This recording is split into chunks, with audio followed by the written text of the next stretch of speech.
Universidad de Chile, 102.5 de la frecuencia modulada. No se olviden, todos los sábados de 10 a 11 de la mañana, mano a mano con el tango.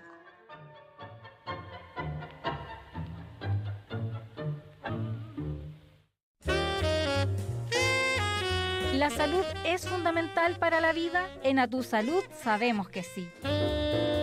Durante 12 años te hemos invitado a conversar sobre ciencia, salud y vida, y ya formamos una amplia red que piensa la salud con perspectiva de género y derechos humanos. Nos juntamos cada jueves de 11 a 12 desde Radio Universidad de Chile en la 102.5 FM y en la señal en vivo de radio.uchile.cl. Súmate a esta red y comparte A Tu Salud.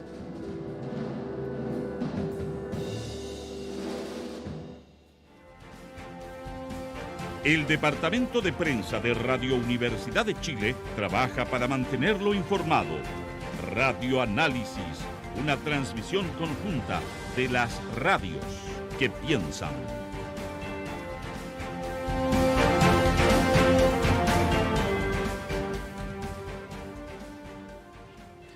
Ocho con 37.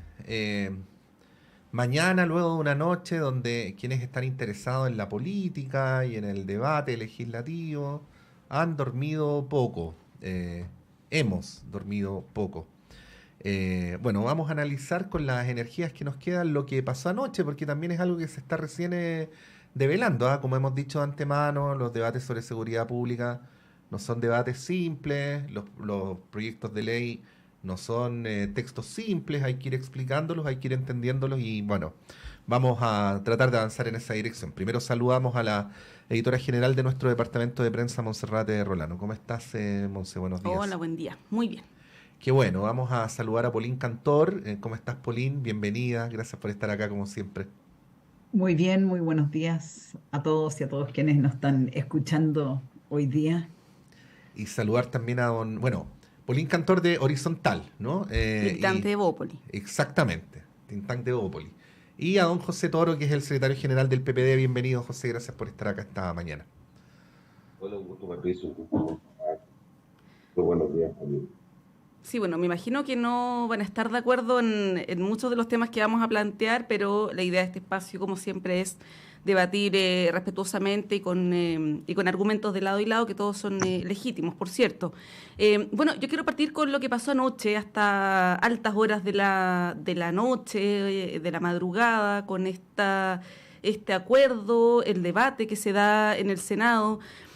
A mí me recordó un poco, no sé si ustedes estarán de acuerdo, al debate del aborto en 3 causales en su momento, por la baja calidad del debate. Esta es una apreciación personal, y lo menciono más allá de las posiciones, que insisto, son legítimas, sino que hubo muy poca fundamentación de las posiciones, muy poco de entregar datos, cifras, sobre todo de quienes defendían esta propuesta, y esto creo que es una descripción, ni siquiera estoy haciendo un juicio de valor. Yo no escuché ningún argumento, por ejemplo, que planteara dónde esto ha funcionado, más allá del caso de Uruguay, que también tiene sus particularidades. Experiencia comparada, me faltó cifras, en fin, siento que fue un debate pobre y donde además faltó escuchar efectivamente a expertos, abogados, a la Fiscalía, por ejemplo, que es muy importante en este debate, a los propios carabineros, en fin, ya eso lo hemos dicho. Sentí que fue un debate que careció un poco de esos elementos que son tan fundamentales para un proyecto muy complejo como este. Bueno, se llegó a un acuerdo, hay un punto intermedio, al parecer por las reacciones preliminares desde la oposición están más contentos que en el oficialismo, y por eso quiero partir con José, preguntarte cómo evalúas, cuál es el primer sabor que tienes después de esta maratónica jornada de ayer. Bueno, creo que va a ser algo que uno va a estar analizando durante el día, qué tan buena terminó la ley. Creo que hay una imposición de la agenda que no tiene que ver con una prioridad del gobierno, pero que dadas las circunstancias tiene que hacerse cargo. Hay una legislación a la rápida, que esperamos no termine siendo un problema per se en la ciudadanía.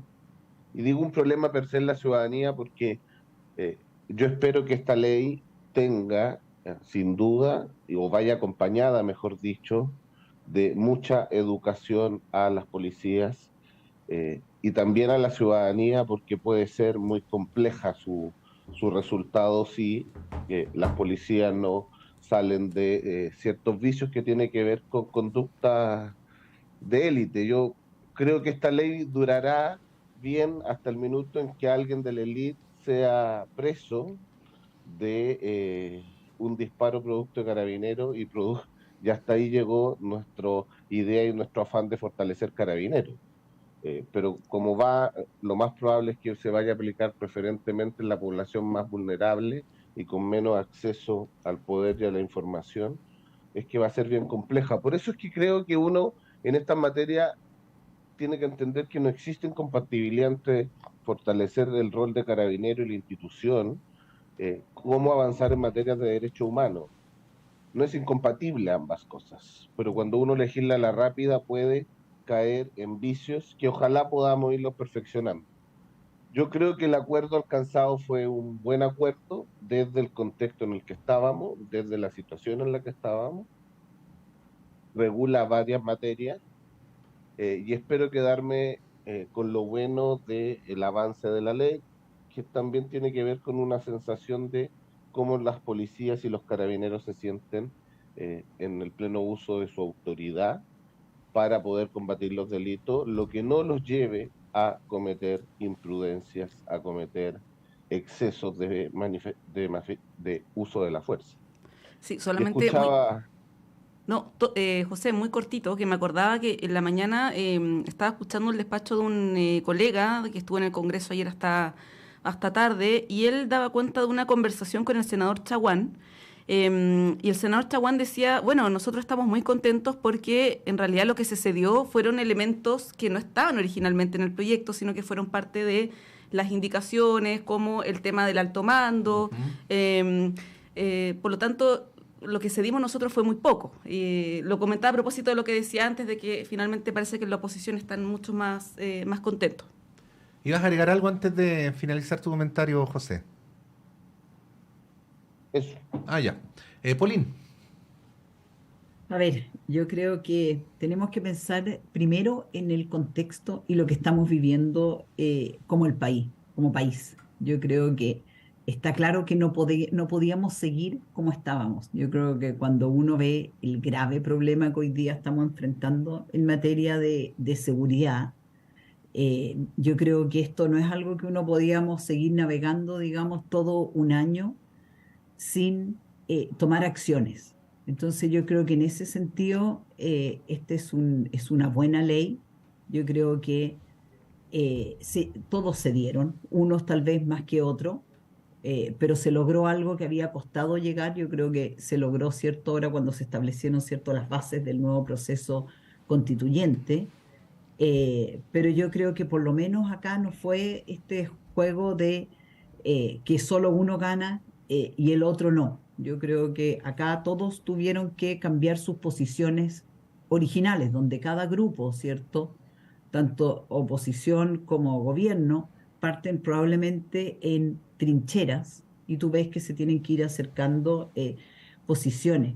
Pero yo creo que acá lo relevante y lo importante es hacerse cargo de una crisis profunda que estamos viviendo como país, sobre todo a nivel de lo que es, cierto, el narcotráfico, el crimen organizado. Esto ya dejó de ser un tema de violencia nomás como podíamos tener antes, de violencia callejera, de pequeños grupos. Tú ves hoy día que muchos de estos grupos están optados por el narcotráfico, por el crimen organizado, y por lo tanto tú como sociedad tienes que ver con qué herramientas, cómo te haces cargo de eso en lo inmediato.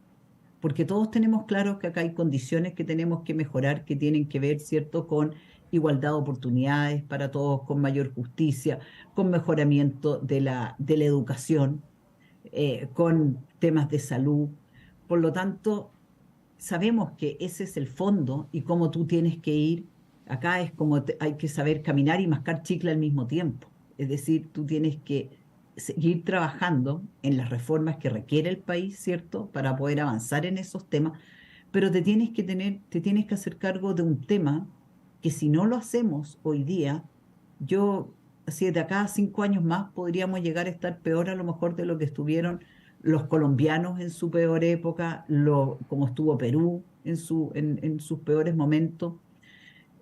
Algo que para nosotros, los chilenos, era súper lejano. Nosotros sentíamos que todo lo que era el narcoterrorismo que vivieron nuestros vecinos era algo que acá en Chile no nos iba a tocar. Y vemos que hoy día eso no es así, que se están tomando territorios. Me pareció muy interesante una entrevista que dio en un medio Francisco Cox, creo que fue el Mercurio, el fin de semana. A él le tocó, ha sido de los pocos chilenos que ha estado, digamos, que le ha tocado combatir el narcotráfico. Estuvo en Colombia, ¿cierto?, en todo lo que fue el desbaratar el grupo de los Zetas. Son experiencias valiosas, y ahí él dice algo que es bien relevante, que tiene que ver con, tú no puedes dejar que se tomen los territorios. Cómo tú, en el fondo, evitas eso, cómo liberas los territorios y los vuelves a la ciudadanía. Entonces creo que en ese sentido, creo que este es un paso importante. Hay que monitorearlo, hay que fiscalizarlo, lo dice Cox acá. Tú tienes que estar encima, ¿cierto?, de las fuerzas de orden y de seguridad, tienes que estar fiscalizando para que no se cometan abusos. Tú no puedes simplemente pasar, ¿cierto?, entregarles herramientas y después olvidarte del tema. Tú tienes que preocuparte que acá, cómo estas se están, ¿cierto?, utilizando. Pero vemos hoy día que acá no es grupos indefensos que se enfrentan al orden público, sino que son grupos que tienen probablemente un poder de armas en sus manos que es mucho mayor que lo que usa Carabineros. Entonces, yo creo que en ese sentido es bueno. Y ahora hay que ver, como decía José, esto también tiene que ver con mucha capacitación a las Fuerzas Armadas, a los carabineros, de cómo tú haces el uso, digamos, de esto cuando tú ves tu integridad, tu vida que está corriendo peligro, o la de un tercero. Pero creo que acá lo más importante es que estamos dándole respuestas a los chilenos respecto de un problema que es sumamente grave. Incluso si uno ve la última encuesta CADEM, tú ves que es altísimo, ya sobre el 80% el tema, la preocupación por la seguridad, y ves que por otro lado el tema de todo el proceso constituyente, hoy día un 70% no muestra interés.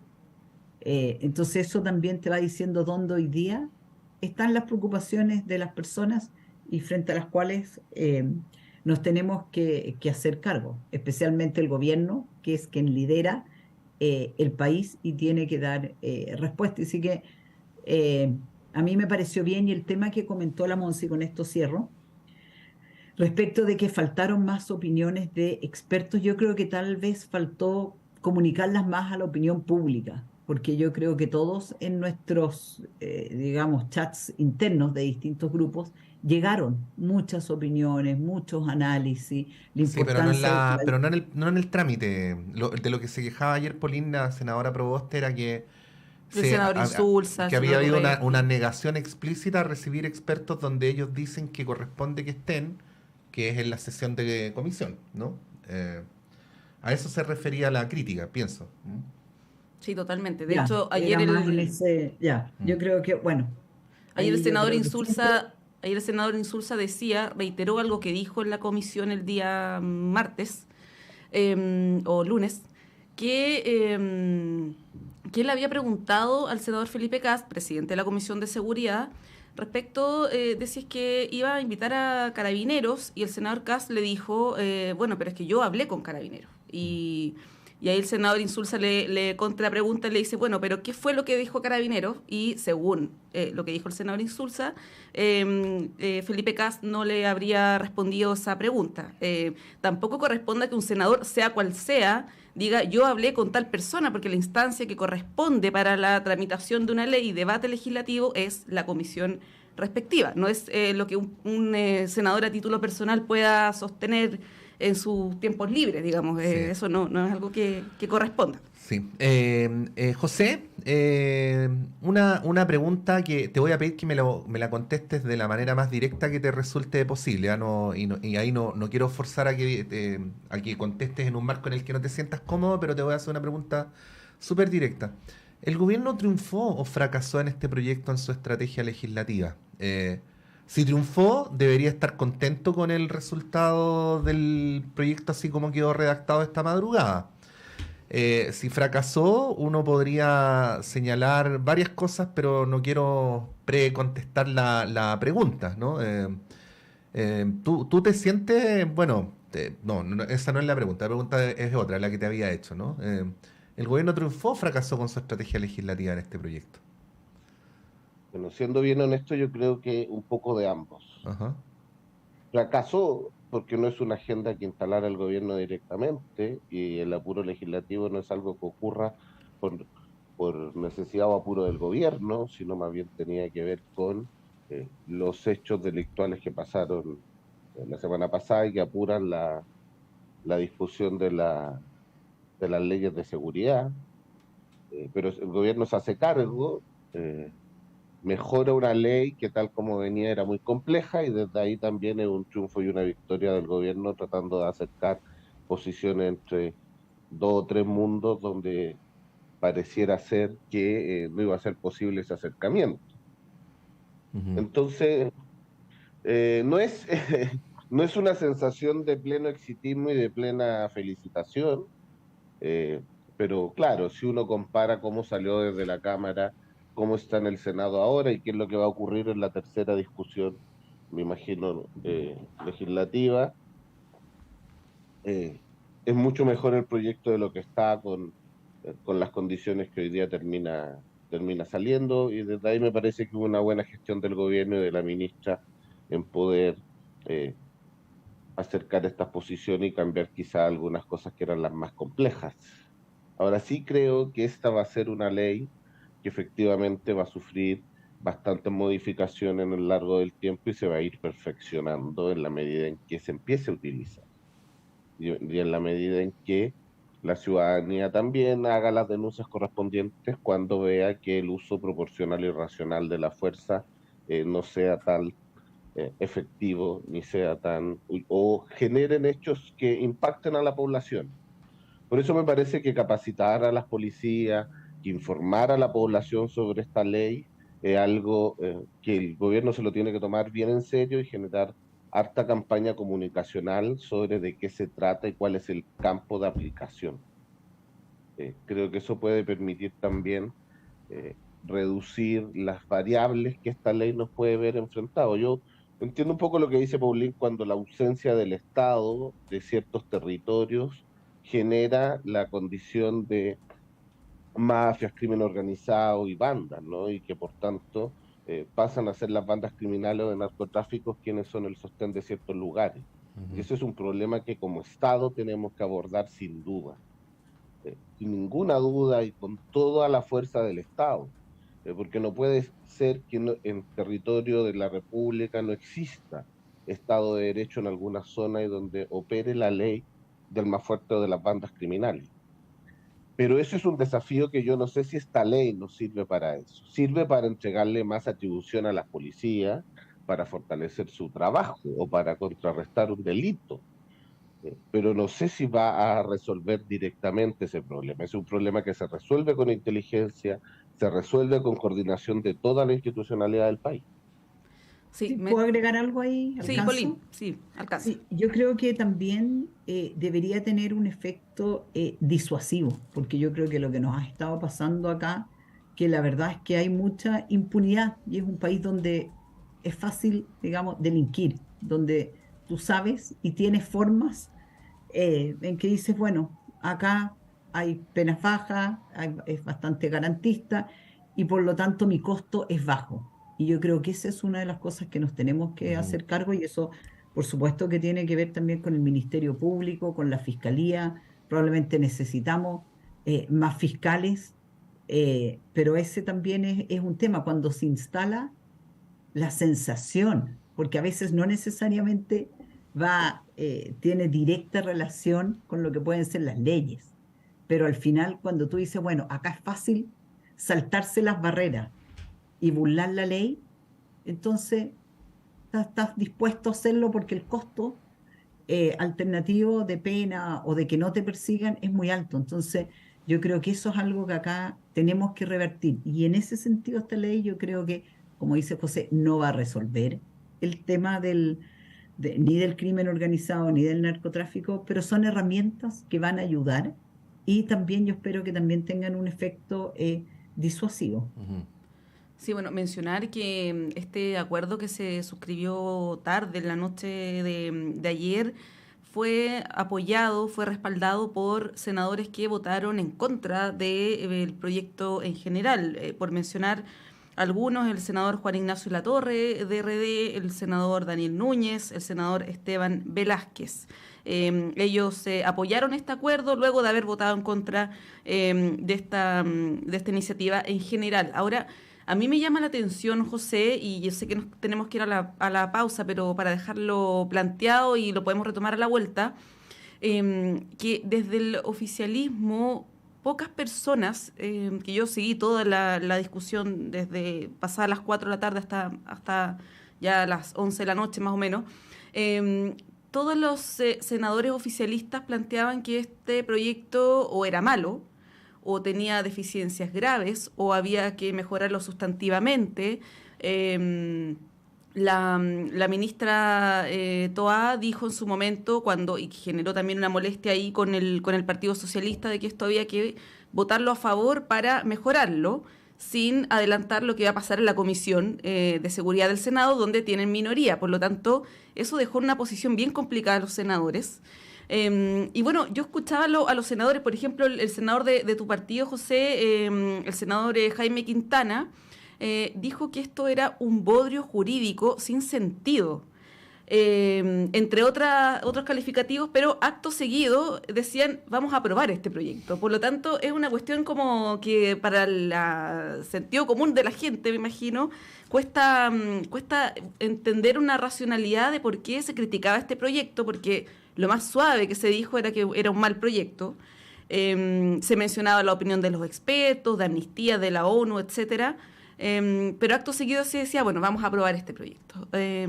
Llama la atención esa contradicción porque, y lo hemos dicho durante esta semana acá, el gobierno también tenía alternativas y quizás el haberse subido al carro de la oposición es un error, lo digo como pensando en una posibilidad, digamos, ahí ustedes tendrán también su opinión, pero es un error que quizás le podría pasar la cuenta al gobierno, en términos también de su base de apoyo, podría generar una desafección. No sé, son ideas al aire que lanzo cuando nos tenemos que ir a la pausa, porque son las 9 en punto. A la vuelta, José Toro tiene la palabra para seguir con este tema. Vamos y volvemos.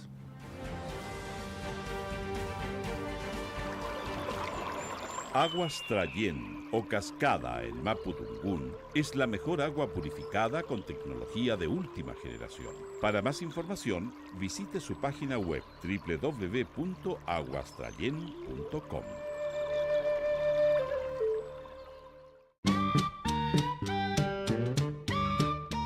Contextos, pretextos, textos, sones, fanfarrias.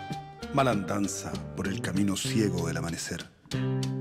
Esto y más en futuras ediciones, aunque no necesariamente en la próxima. Martes, 22 horas, Universidad de Chile 102.5 FM.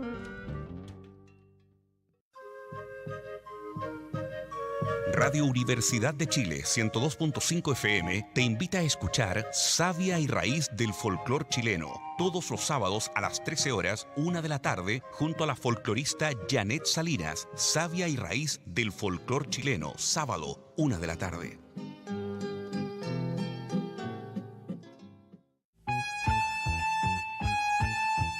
Radio Universidad de Chile les invita a escuchar el programa Memorias de Futuro, un nuevo espacio de educación, formación ciudadana y la historia popular de Chile y Latinoamérica, junto a grandes invitados e invitadas todos los sábados a las 22:30 horas en el 102.5 FM y radio.uchile.cl.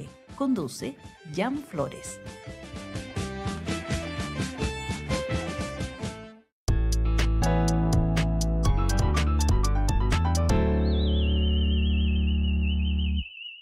Poetas Ruculistas, un programa para hablar de poesía, para acercarse a la poesía, para intoxicarse de poesía.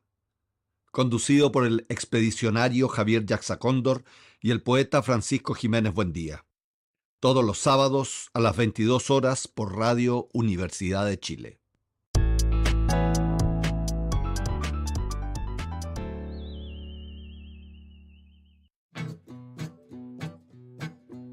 Hace 21 años nació Vuelan las Plumas, un programa que propone un viaje por el mundo de la literatura y de la cultura.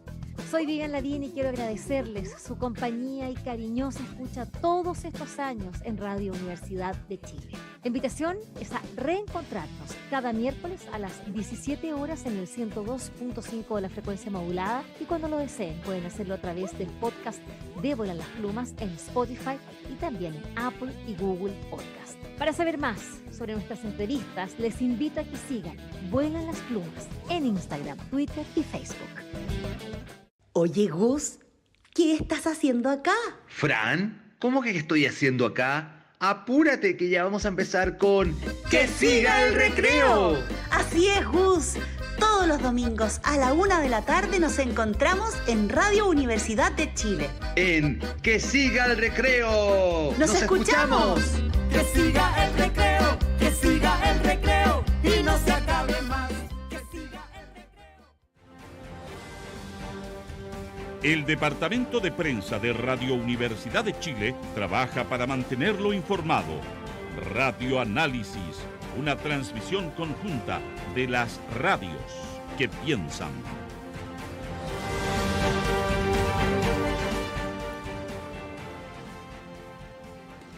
Son las 9:04, continuamos en Radio Análisis y bueno, se le hizo la pregunta a don José Toro, previa cita al senador Quintana, además. José, la palabra es tuya.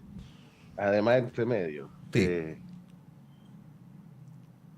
Yo creo que hace rato hay situaciones en nuestro Parlamento que uno no entiende o no logra entender con claridad. Tratando de interpretar a mi senador, cosa que per se es difícil, digo, y supongo que tiene que ver con algún proceso legislativo de que se terminan aprobando, producto de que si no, no se va a volver a discutir una ley de esta naturaleza por la forma o el reglamento en que tiene la Cámara el Senado y los diputados de llegar a ciertas discusiones. Y eso creo que si uno dice, mira, ¿cuánto se mejoró entonces el proyecto para que todos estuvieran a favor y más conformes? Pareciera que bastante, ya dejó de ser ese bodrio o cualquier otro apelativo con el que lo nombraron. Sí, a ver, no sé si para cerrar el tema, no sé cuándo vamos a cerrar el tema, pero ni en este panel ni en Chile, pero bueno, voy a hacer un planteamiento. Creo que estando de a poco saliendo de lo que yo en su momento califiqué y me hago plenamente responsable de lo que dije como una fiebre colectiva en relación a este tema, que impidió un debate razonable, empieza a aparecer con mucha claridad algo que lamentablemente pienso debió haber aparecido desde el principio, que son las falsas dicotomías, ¿no? La más evidente que ha aparecido en los últimos días es la falsa dicotomía entre seguridad pública y derechos humanos. O sea, yo no sé bajo qué punto de vista alguien podría llegar a la conclusión de que una cosa es incompatible con la otra. Pero varias otras dicotomías, por ejemplo, señalar que porque es necesaria una reforma a Carabineros se está en contra de Carabineros, ¿no? O señalar que porque se violaron los derechos humanos durante el estallido social, que es un hecho, no es una opinión, uno sería defensor del lumpen o adversario de Carabineros, ¿no? Creo que se hace súper necesario ir avanzando hacia un debate con más alturas de miras y en los cuales podamos complejizar los argumentos y no hacerse parte de esta dicotomía. Creo que tratar de instalar en la política o en el país la idea de dividir a Chile entre los partidarios y los detractores de Carabineros es una idea nefasta, ¿no? Y creo que es importante entonces ir avanzando en esa dirección. Llego a esta introducción porque, bueno, quería compartir esta mañana mi opinión con ustedes, José Polín, pero adicionalmente porque quería plantear otro tema adicional que a la luz de esto que yo describo como una fiebre colectiva no ha aparecido en el debate, que de alguna manera Polín se refirió a ello, y que es la necesidad de modernizar Carabineros, no contra Carabineros, no digo para favorecer un mejor desempeño de los funcionarios policiales, una mejor formación, ahora mismo que se le van a entregar las UCIs, que tengan no solamente una capacidad, no sé si la palabra es militar, ¿no?, para usar las metralletas, sino también el criterio para saber cómo usarlas. ¿Y cuándo usarlas? Y cuándo usarlas. Incluso si es que a uno le pudiera parecer desdeñable en contra de alguien, digo, a favor propio, ¿no? Pero bueno, esos debates como que quedan anulados porque de alguna manera terminan siendo sumergidos o estando bajo el paraguas de el chantaje que viene implícito en esta falsa dicotomía, ¿no? Y bueno, lo que hemos venido señalando hace meses es que qué duda cabe que en el tema de la seguridad pública se requiere un acuerdo transversal para avanzar hacia una política de Estado, pero así como ha sido el debate legislativo en los últimos días, uno siente que estamos a años luz de eso. Bueno, ahí quería preguntarte, Polín, cómo lo ves y muy en particular en relación a este tema, que vuelvo a insistir, ¿cuánto quisiera uno que no se instalara como un tema en el que uno está a favor o en contra de Carabineros, que tiene que ver con las transformaciones institucionales que se requieren para que la propia policía y sus funcionarios puedan desarrollar mejor sus tareas? A ver, yo creo acá primero quiero dejar una cosa súper en claro, que yo creo que acá totalmente es compatible el tema, ¿cierto?, de las herramientas que requiere Carabineros con lo que es el respeto a los derechos humanos. ¿Sí? El actuar de Carabineros con el respeto a los derechos humanos es uno solo. Es la forma en que se tiene que desarrollar, ¿cierto?, la institución, la actividad y siempre su actuar. Y yo creo que eso nunca puede estar en duda. Digamos, a lo largo de la historia, digamos, son la gran mayoría de las distintas instituciones del mundo han cometido violaciones a los derechos humanos y se han hecho cargo de eso y se han tenido, ¿cierto?, que cambiar procedimientos y obviamente que condenar cuando han sucedido. Pero dicho eso, yo creo que acá hay algo que no se puede olvidar. Nosotros tuvimos un periodo de las izquierdas más extremas, con una denostación demasiado importante a la institución de Carabineros y las Fuerzas Armadas, y en especial a Carabineros. Y eso tuvo costos.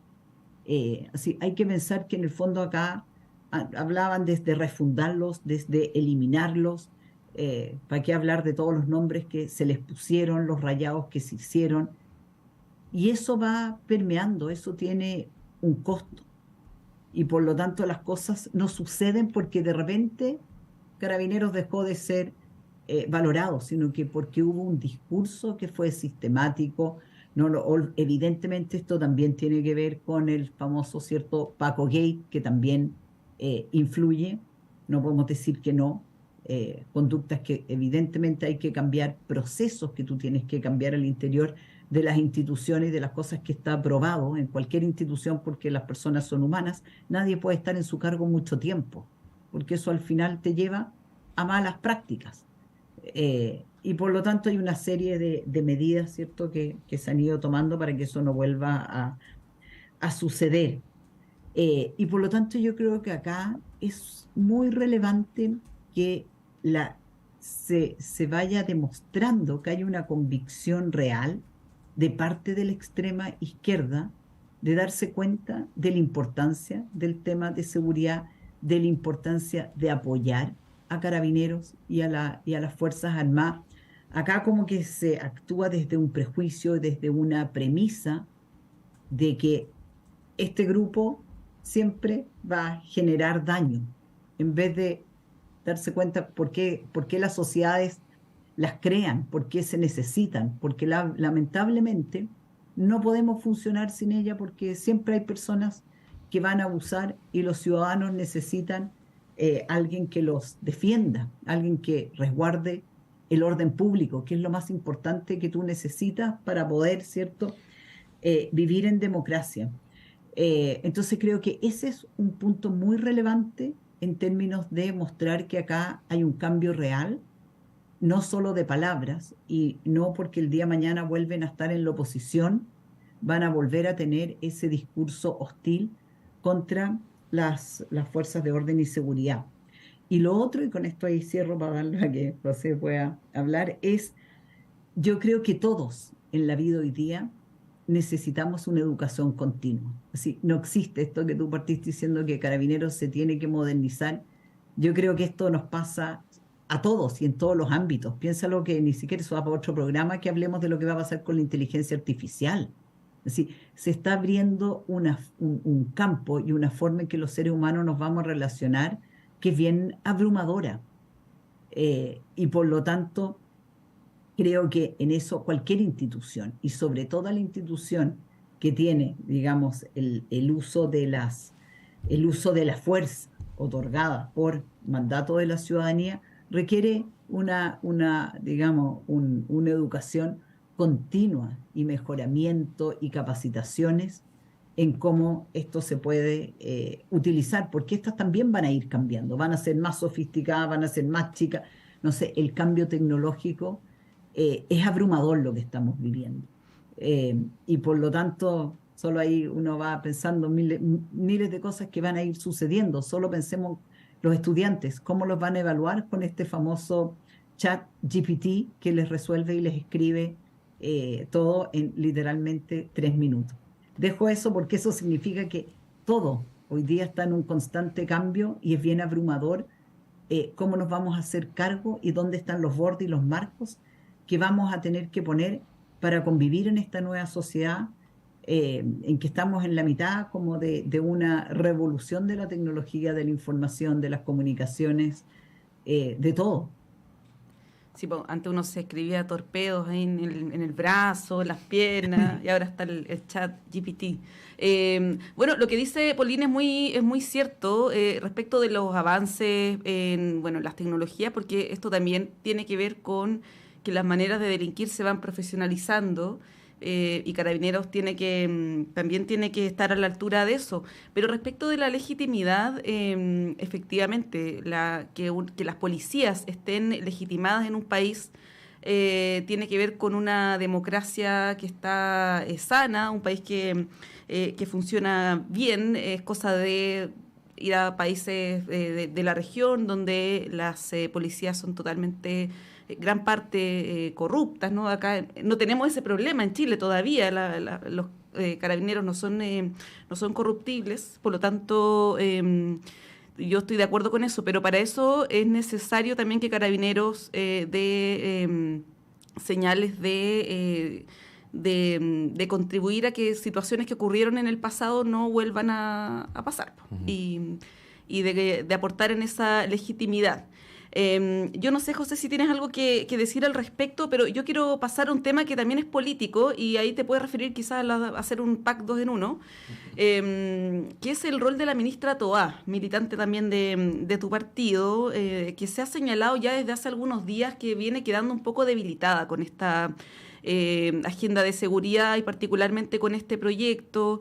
Está siendo una suerte de primera ministra y además ministra de la SECPRES, porque la ministra Analía está con problemas de salud, más allá que Macarena Lobos también ha hecho un gran aporte, pero ahí preguntarte cómo ves a la ministra Toá, que está utilizando su capital político y que eso tampoco es infinito.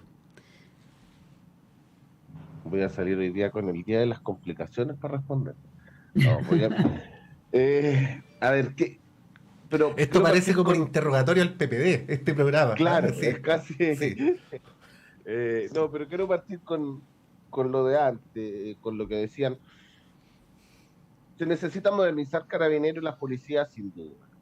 Pero también hay que replantearse temas de fondo que tiene que ver con Carabineros hoy día. La institucionalidad tal como existe es suficiente para combatir la delincuencia y la nueva forma de criminalidad. Es lo mismo el policía que controla el tránsito al que investiga, al que combate directamente la delincuencia o al que tiene a cargo las fronteras del país. Y estoy hablando de 3 ramas de una misma institución. ¿Es lo mismo? ¿Son la misma profesionalización? ¿Se requieren las mismas medidas? Yo creo que no, que son distintos y por tanto también nos lleva a tener una discusión de, bueno, ¿cuántas policías vamos a crear entonces? Dividamos y profesionalicemos en serio. Y que tengamos una policía de tránsito y tengamos otra policía que se dedique a la prevención, a la investigación criminal y quizá otra distinta a la de frontera. Si uno dice, mira, son 60.000 efectivos de carabineros, donde efectivamente hay 1/3 de ellos que están con licencia médica, que tienen problemas, y por lo tanto cerca de 40.000 para cubrir 3 turnos. Claro, carabineros tienen un montón de situaciones complejas para cumplir su función, pero tampoco lo que ha ocurrido en nuestro país es casual ni fue por azar. O sea, hay hechos de la propia institución que generaron el desprestigio carabinero y la institución también tiene que hacerse cargo. Paco Gate y demás, es donde los oficiales son los que generaron un desprestigio en la institución, que no es el carabinero que anda en la calle permanentemente y que permanentemente expone su vida. Y después, ¿cuáles son los hechos de violación a los derechos humanos que existieron en el producto del estallido social? O sea, hay hechos reales y que por lo tanto hay una delegitimación o existió una delegitimación. No es solo parte de un discurso de quizás un sector más radical, sino también hay hechos concretos. Ahora, hoy día lo que nos tiene que permitir es cómo entonces yo fortalezco Carabineros, cómo le entrego las atribuciones para que hagan un uso racional y legítimo de la fuerza, para que combatan efectivamente el delito.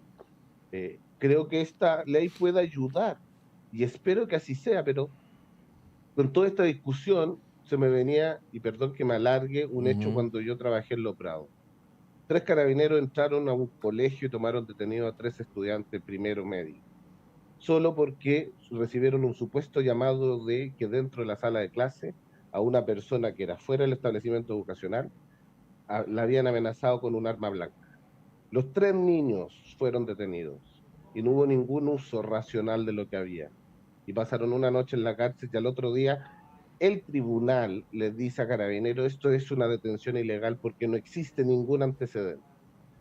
Y ni el director ni ninguno de los que estaba ahí pudo oponerse a esa detención. Ese tipo de hechos que son completamente legales, arbitrarios y que no pasan en las comunas acomodadas, sino que pasan principalmente en los sectores vulnerables, es lo que Carabineros tiene que entender y tiene que aprender, y por eso tiene que salir de una cultura elitista de su proceder. Eso es quizás lo que a mí más me preocupa. Y haciéndome cargo de lo de la ministra Toá, creo que no ha sido fácil para la ministra Toá este proceso. Efectivamente, todo capital político se desgasta en algún minuto, ¿no? Creo que las relaciones tan complejas con las diferentes bancadas por estos distintos tipos de roles y que va a seguir complejizándose por las distintas proyectos de ley que vienen hacia adelante. Viene el proyecto del sexto retiro y donde va a ser complejo ordenar a una parte de la coalición y dentro de mi propio partido también es complejo, no es una situación fácil y por lo tanto se requiere mucha prudencia, mucha capacidad de diálogo y pareciera ser que de repente la ministra con esta salida de la Comisión de Seguridad no actúa de la mejor manera. Yo ahí creo que la ministra tiene que seguir generando instancias de diálogo y de coordinación política.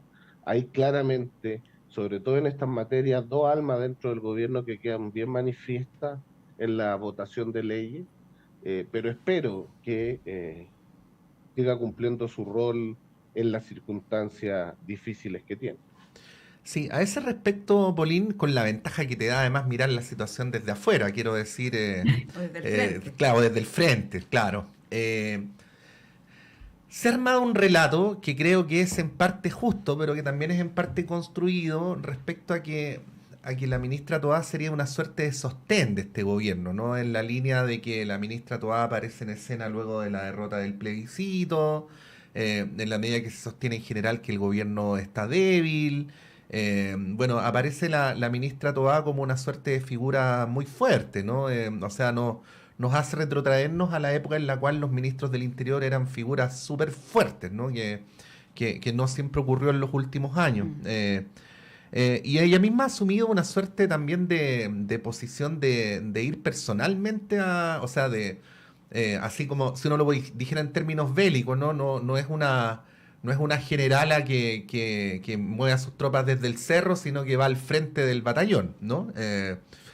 Eso por un lado, pero por el otro lado también, a propósito de lo que preguntaba Monse y de esta crítica que le hacía José al episodio de la Comisión de Seguridad Pública, estos problemas de debilitamiento que estará teniendo la ministra se deben simplemente a cosas que ella podría hacer mejor o a un cuadro más general. Te lo pregunto porque la segunda fue bien elocuente hace un par de días en mostrar cómo la ministra Toá, en un lapso no superior a una semana, terminó diciendo respecto a este proyecto de ley una cosa y prácticamente la contraria, ¿no? Entonces uno se pregunta, bueno, si una ministra para maniobrar una situación política tiene que llegar a ese punto de contradicción en tan pocos días, ¿es un problema de la ministra o un problema del diseño legislativo, ¿no? Bueno, ¿cuál es tu análisis al respecto? A ver, yo te diría que más bien tiene que ver con estas dos almas del gobierno. Yo creo que ella está bajo mucha presión. Yo creo que poder manejar, digamos, por un lado, lo que es Apruebo Dignidad y un grupo que lo que esperaba y venía al gobierno a hacer una refundación profunda y ve que esa agenda cada día se aleja más, y por otro lado un socialismo democrático que ha ido reivindicando, ¿cierto?, lo que fueron también los últimos 30 años, donde decir, acá nosotros lo hicimos con el mayor esfuerzo, con lo que en ese momento el país necesitaba, y por lo tanto es también ir reivindicando eso. Entonces yo creo que ella vive literalmente en un zapato chino, donde por un lado le llegan zanahorias y por otro lado le llegan garrotes. Entonces eso te va mostrando cómo tiene que ir variando estas posiciones que creo que no le hacen bien al gobierno, y también esta cosa abrupta de llegar y pararse de la comisión. Creo que eso le jugó muy en contra. Creo que acá necesitas tener una cabeza fría, tener una templanza muy por sobre lo que probablemente han tenido otros ministros del Interior, en el sentido de cómo vas a lidiar con estos dos grupos y a quién vas a dejar contento. Y ahora pensemos que esto se agudiza aún más con las elecciones que tenemos en un mes más. Entonces, ¿a qué electorado le va a hablar el gobierno? ¿Le va a hablar a ese electorado duro de la primera vuelta, donde espera todavía que el programa sobreviva, o le habla a este otro electorado que ya es parte de una mayoría que hay tal vez en el país, de acuerdo a lo que vemos en todas las encuestas, donde el programa de gobierno ya no es lo que la gente está esperando, sino que otras problemáticas, como el tema que hemos estado hoy día hablando en el programa, ¿cierto?, de la importancia de la seguridad, que no era un tema que estuvo nunca en el programa, y por lo tanto está tironeada. Entonces yo creo que es difícil. Yo creo que ella efectivamente con Marcel son los que han sostenido el gobierno, porque hay mucha inexperiencia de parte de una parte relevante de quienes llegaron al gobierno, y en el fondo han sido los políticos, digamos ya con canas o con más años de oficio, los que han ayudado a que se dejen de cometer errores no forzados, porque al principio vimos uno detrás de otro. Sí, yo creo que pensaban que esto era muy fácil, porque claro, cuando eres oposición y eres joven y sales a la calle y interpelas y dices esto hay que resolverlo, y se resuelve así nomás, como dicen, otra cosa es con guitarra, y te das cuenta que los problemas, solo estando en el gobierno en general, solo se agudizan y se complican. Entonces, ¿cómo sales de eso? ¿Cómo lo resuelves? Entonces creo que la ministra Toá va a vivir, digamos, todo este periodo, va a ser difícil, porque la tensión no va a desaparecer nunca.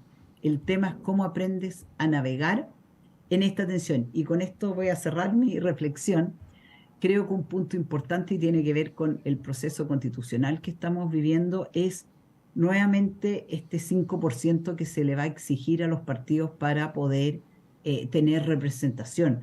Yo creo que esto de tener que lidiar con 22 o más partidos, la verdad es que hace ingobernable el país y ningún gobierno logra finalmente poner su agenda, porque al final es solo el bloqueo y los gustos que cada pequeño bloque se quieren dar. Entonces, así no se puede hacer política, así el país no avanza, y quienes más sufren al final son todos los chilenos, porque no avanzamos ni para adelante ni para atrás. Estamos literalmente en una guerra de suma cero en términos de ideas, y creo que en eso es clave lo que la nueva Constitución puede dejar plasmado para cambiar nuestro sistema político y nos permita de verdad que quienes estén en el gobierno puedan ir avanzando en las propuestas que le hacen a la ciudadanía. Sí, de con hecho, los contrapesos evidentemente necesarios y evitar los populismos. Sí, de hecho, entre los cambios también que se están planteando está esta agenda prioritaria, que serían al menos 3 proyectos planteados por el Ejecutivo al Congreso, y que existiría esta obligación de por lo menos discutirlos y de tramitarlos en el plazo del primer año.